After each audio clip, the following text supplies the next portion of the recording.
সকালবেলা আমরা ওরা প্রথমে আমাদেরকে ব্ল্যাক টি দিল, আমি খেতে পারি না, আমার মা খেয়ে থাকছে। কিছু করার নেই, তুমি ঘুমাইছিলা এই জন্য গরম করা যেত, বাট তুমি লেটে উঠেছো, এখন নাস্তা নিয়ে আসছে, এই কারণে আমি আর ইয়ে করি নাই, আমি খেয়ে নষ্ট করি নাই, খেয়ে ফেলছি। আমাদের সবাইকে ওরা সুন্দর এখন 9টা বাজে ব্রেকফাস্ট দিয়ে গেল।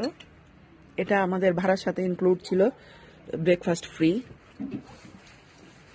এখানে আচার দিয়েছে আর যে লুচি আর হচ্ছে আলুর দম, খুব সুন্দর করে ওরা, খুব ক্লিন, খুব খাবার দাবার খুব পরিষ্কার এবং খুব টেস্ট। আমাদের বাংলাদেশের মতোই কাছাকাছি ওদের রান্না, একটু হালকা একটু ডিফারেন্স হয় এক এক দেশের, এক এক, কিন্তু প্রায় একই। অসাধারণ দৃশ্য। সামনে আমরা বসে আছি একটা বারান্দার মতো, ছোট্ট না, অনেক বড়ই জায়গা। সকালবেলা আমরা এখান থেকে ভিউ দেখছিলাম, কাঞ্চনজঙ্ঘার ভিউ।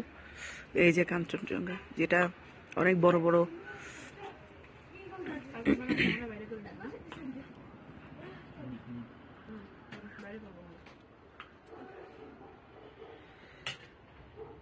বড় বড় মনে হয় যেন মেঘ দেখা যাচ্ছে। এটা মেঘ না, এটা হচ্ছে, এগুলা হচ্ছে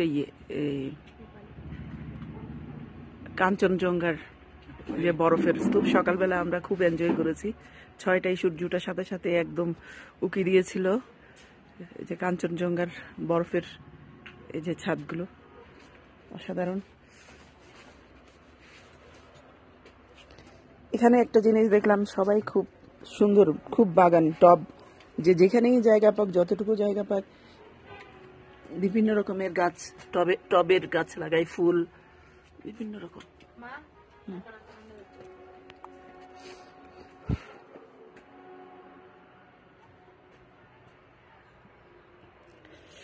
আর এটা হচ্ছে আমাদের রুম, আমরা হোমস্টে নিয়েছিলাম, খুব ভালোই ওদের সার্ভিস, খুব ভালো মানুষ।